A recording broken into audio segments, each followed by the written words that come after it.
Bang Herdian, sebagai Ya. praktisi hukum, seperti apa melihat permasalahan Farhad Abbas ini dengan Denny Sumargo? Farhad Abbas melaporkan Denny Sumargo dengan pasal ujaran kebencian. Abang sendiri melihatnya dari sisi hukum seperti apa nih?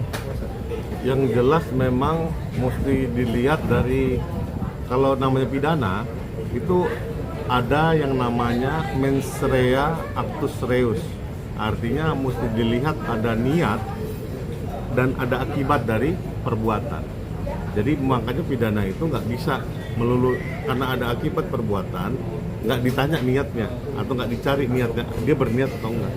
Kalau saya melihat sekilas dari media sosial, Denny Sumargo datang ke tempatnya Farhad itu mungkin untuk klarifikasi ya, dia untuk tabayun, untuk mengetahui sebetulnya ada masalah apa sih, kan begitu. Mereka kan sama-sama presenter, sama-sama bukan selebgram, artis lah, yang memang cukup malang melintang di dunia medsos di Indonesia ya, podcastan gitu ya, influencer lah.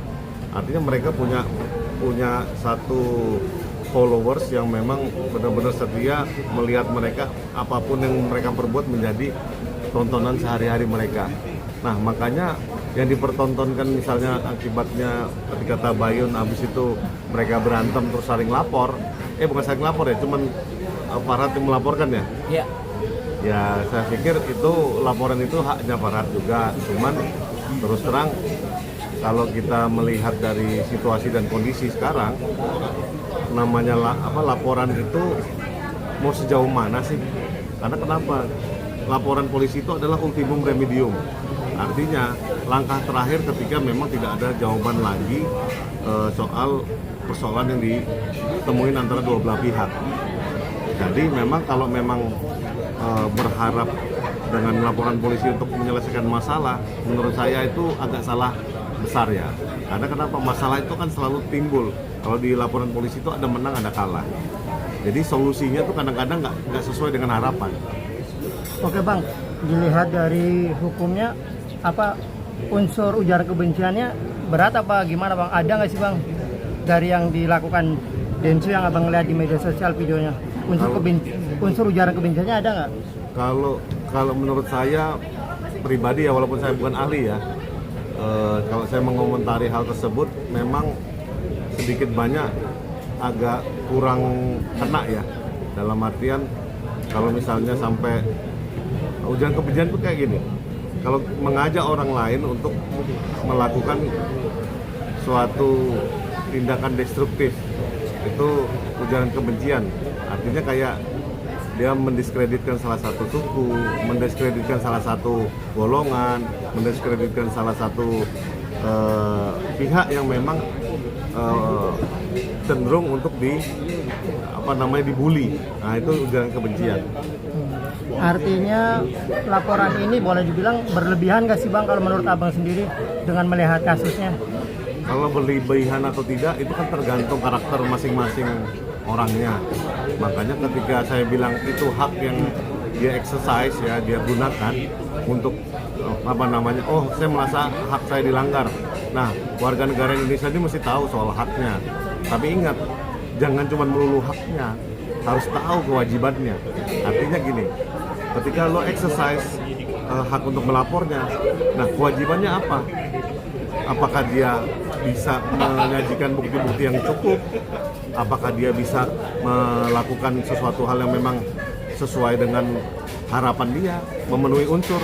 Kalau nggak kan ngerjain polisinya aja, dia bikin laporan banyak-banyak tapi nggak masuk unsurnya, kan capek doang itu. Ini pengalihan isu atau apapun itu Bang, ini kan mau bawa nama adat Bang ya, Farhad dan Densu ini. Emang ada unsur pelanggarannya Bang? Abang melihat Bang ini adat istiadat. Dia bawa siapa namanya? Nah, jadi dia bilang tuh, maaf Bang, tae itu dibilang Denny Sumargo tuh artinya baik. Nah, Oh iya. Dilaporin dia sama orang Makassar. Oh. Gimana tuh Bang? Memang terus terang kalau itu soal perdebatan ya, antara memang baik atau tidak baik, pas atau tidak pas, menurut saya memang ya harus diluruskan ya. Makanya dia dengan melapor polisi itu menurut saya bagus untuk pendidikan kita semua, edukasi. Artinya hal begini ini bisa dilaporkan apa enggak. Makanya kita jangan berpretensi buruk dulu, melihat kalau ada orang, oh nanti gue laporin nih. Semua orang boleh melapor, karena kenapa? Itulah hak warga negara Republik Indonesia. Tapi ingat, kalau laporannya itu mengada-ada kejadiannya dan itu cenderung fitnah, itu namanya dia laporan palsu, itu bisa ada pasalnya. Nah, tapi kalau memang ini memang betul-betul kejadian, tapi memang mungkin itu belum masuk unsur pidananya, nah itu nanti akan diterangkan, oh ini belum masuk unsur pidana, sedemikian. Bang, pantas gak bang ini jadi dibesar-besar? Kadang kan masalah dari satu orang akhirnya meluas ke masyarakat adat nih. Ini pantas gak sih sampai segitu jauhnya bang? Ini yang mesti menjadi satu batu ujian ya bagi pemerintahan Prabowo Gibran ya. Artinya bisa nggak ini diselaraskan, dirukunkan, supaya kan kita banyak suku nih, kebinekaan kita kental sekali, tapi memang kedaerahannya juga kental sekali. Ketika tersulut, kemudian bisa beradu ini, dia punya masing-masing identitas. Ya contoh, antara orang Makassar dengan orang mana nih, Farad? Hah? Bugis.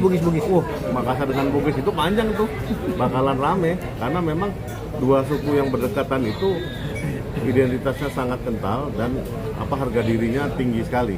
Artinya mesti berhati-hati karena bisa menyebabkan gesekan yang tidak diperlukan di bawah ya. Unsurnya SARA Ya, kemungkinan besar memang SARA itu menjadi satu titik tolak di mana gesekan itu bisa dimulai. Tapi tiba-tiba ingin mencabut laporan ini sendiri, gimana menanggapinya? Kan laporan baru Beberapa hari lah tiba-tiba pihak-pihak mereka inisiatif mungkin untuk mencabut laporan. Apakah itu boleh? Ya, mencabut laporan juga sebagian dari hak. Jadi yang jelas memang kita nggak bisa serta-merta menjudge ya. Oh ini begini nih, ini begini nih. No. Artinya pertimbangan-pertimbangan yang diambil oleh mereka yang sedang berperkara, mencabut laporan itu adalah hak. Karena kenapa? Bersiteru itu menurut saya itu adalah ultimum remedium. Karena yang paling penting dalam penegakan hukum di Indonesia adalah restoratif justice. Artinya ketika muncul dua belah pihak yang berseteru, tapi dia ketemu titik temunya dan tabayun, setelah tabayun ketemu hasil yang positif, menurut saya itu jauh lebih konstruktif daripada laporan polisi. Karena terus terang laporan polisi itu ya seperti masyarakat dan netizen tahu ya, banyak yang bilang bahwa kehilangan kambing besoknya kehilangan rumah, lapor kehilangan rumah besoknya kehilangan apalagi saya nggak ngerti itu sampai konotasi itu bahasa itu selalu kental di masyarakat netizen Indonesia.